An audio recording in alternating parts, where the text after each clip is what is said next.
Minsan, hindi ko maintindihan kung paano nakakalusot ang mga ito, lalo na't dumaan na sa airport ng Doha, Qatar. At dito pa naharang sa NAIA. Kaya good job sa custom natin sa NAIA.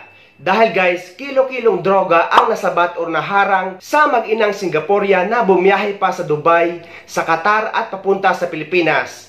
Pero sa Qatar nang galing ang droga na dala nila. Arestado ang mag-inang Singaporean national na nahulihan ng kilo-kilong hinihinalang cocaine sa NAIA. Todo tanggi naman ang mag-ina na droga nga ang bitbit nila. Magbabalita si Dave Abuel.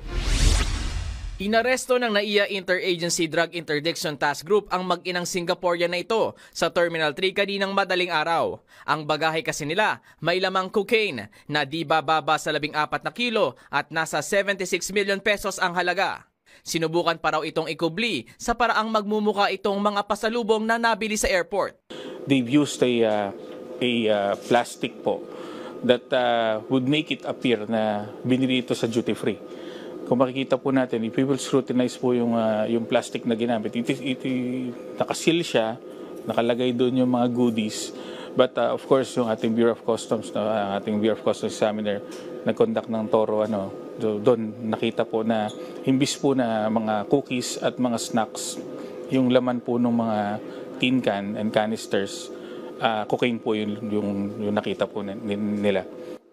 Sa profiling ng mga pumapasok na dayuhan sa bansa, laking pagdududa rin ng mga otoridad sa biyahe ng mga sospek papuntang Pilipinas. The two suspects came from Dubai, tapos nagpunta ng Doha, and pumunta rito sa Pilipinas. Considering the fact that they are Singaporean national, why is it that instead of going back to Singapore, coming from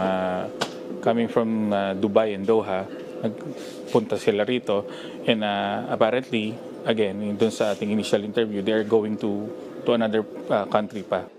Depensa na mag-inang sospek, wala silang alam na droga ang laman ng mga bag nila. Galing daw ang mga bagahe mula sa isang babaeng nakilala ng inang sospek sa Doha, Qatar. Wala rin daw alam ang kanyang anak tungkol dito. The baggage is fine. I mean, I come, but I don't know. When I take the things, I don't know that is meet someone. Then I bring to here. Tuloy ang pag-iimbestiga ng mga otoridad sa insidente. Ang nakapagtataka dito yung country of origin kung saan nila nakuha yung droga dahil base sa balita ay nakuha nila ito sa nakilala nila sa Doha, Qatar.